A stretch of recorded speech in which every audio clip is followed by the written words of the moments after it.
We're going to work through some of the assignment questions from lesson 5.5, where we are supposed to verify the trig identities. Up until now, these are the only identities that we have learned to work with, so this is what we'll be using to verify these. Remember, what we normally do is we pick the more complicated side and use identities and algebra and properties of equality to try to make it look like the less complicated side. So in number 5, the left side of the equation is definitely more complicated. So we want to make it look like cosecant theta. Sometimes what I like to do is I like to think, okay, cosecant theta, I do know that that is equal to 1 over sine of theta. So if I can get down to 1 over sine of theta, then we're pretty set for getting to cosecant. Now remember, when we do these identities, we only want to work with one side and make it look like the other side. So one thing I'm noticing here for number 5 is that we have 2 terms here on the left side and only 1 term on the right side. So what we'll want to do is hopefully turn those 2 terms into 1 term. Sometimes what we do is we can, if we have a denominator, we can get a common denominator and add. However, there's no denominator here, but this has to do with sine and cosine so far. And cotangent, we actually know is cosine over sine down here in our quotient identities. So we can change that cotangent to cosine of theta over sine of theta. So that's what I'm going to do in my next step here. The sine theta stays the same. The cosine theta stays the same. But I'm going to change this cotangent to, this is multiplication, so cosine theta over sine theta. And so we have that is still equal to cosecant theta. Well, and this is the first one, so I'll try to show off my algebra here. So in this first thing we did was use the quotient identity. Here we're just going to multiply. So cosine theta times cosine theta is cosine squared theta.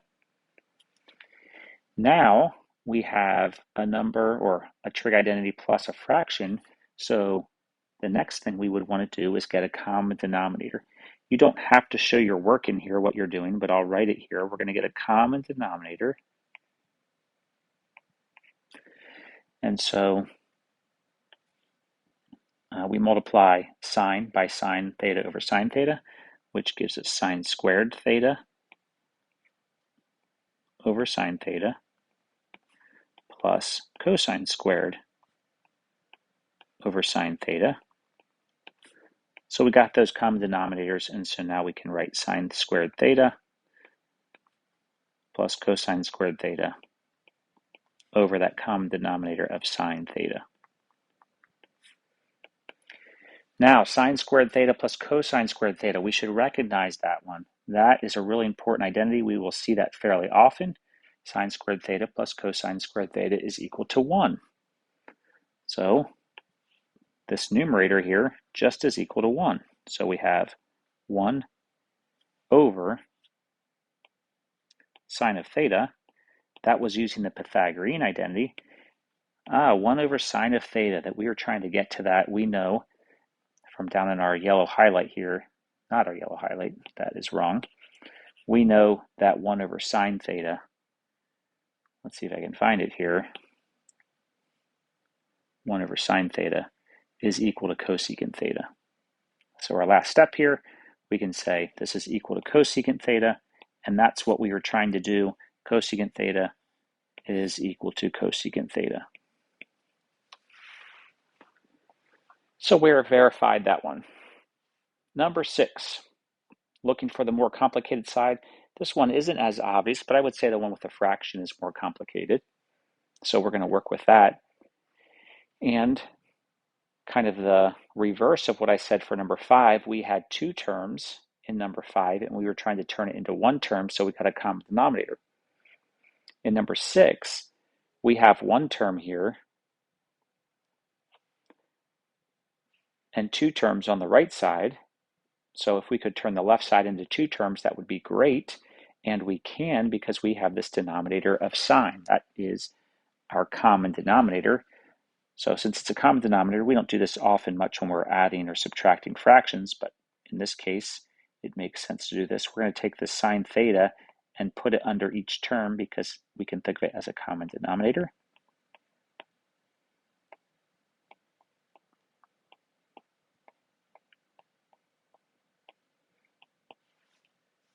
Well, in this first one, sine theta over sine theta is just 1 minus cosine theta over sine theta. Well, that's a fraction, and that should remind us of quotient identities. So looking over here, we have cosine theta over sine theta is cotangent theta. And that's exactly what we wanted. So we proved that one. Just a couple extra steps there. 2 steps.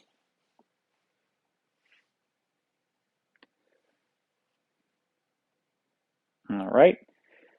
Number 7.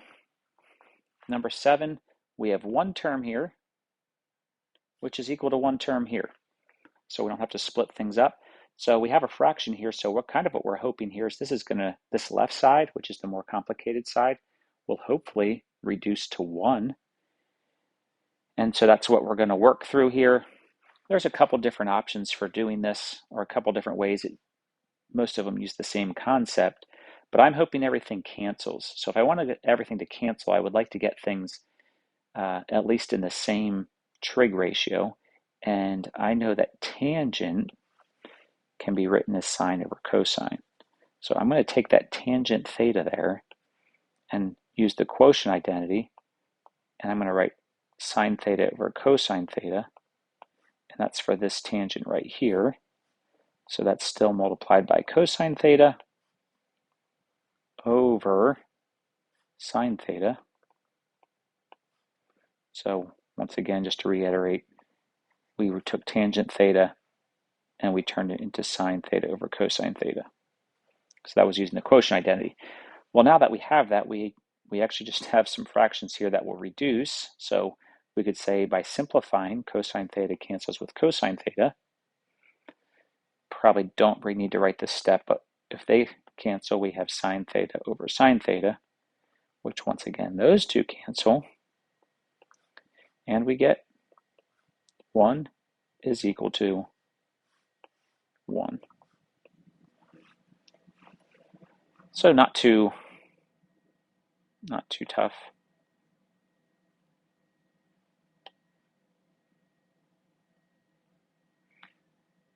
All right, let's look at number 8.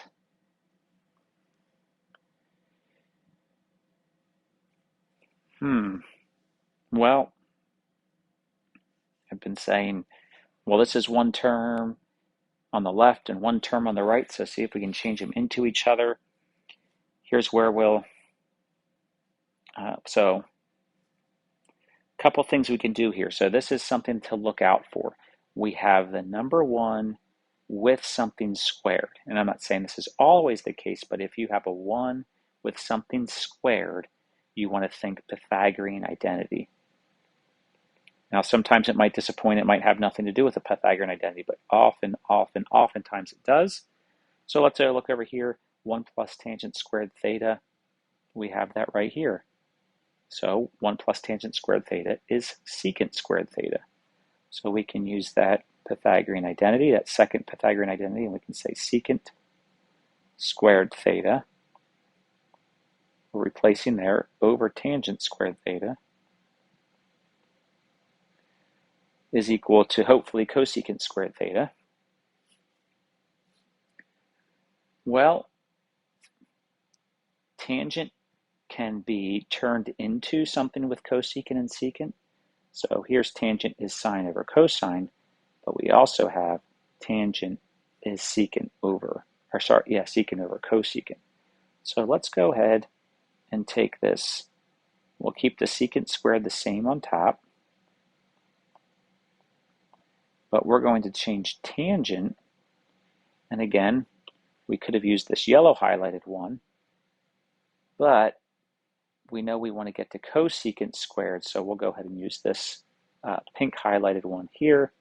Tangent theta is secant theta over cosecant theta. So we can say tangent squared theta is secant squared theta over cosecant squared theta. Now this is a compound fraction. I'll kind of highlight our main fraction here. So simplifying compound fractions, there's a couple ways to do that, but oftentimes what we do is multiply by a fraction that's equal to 1, and we do the reciprocal of what's in the denominator. So we're going to multiply by cosecant squared theta over secant squared theta, and then on top, cosecant squared theta over secant squared theta. So we're just simplifying here. Cosecant squared cancels with cosecant squared. Secant squared cancels with secant squared. We can think of this over 1. I'm going to put a tiny little 1 here. Secant squared theta cancels with secant squared theta. And we are simply left with cosecant squared theta is equal to cosecant squared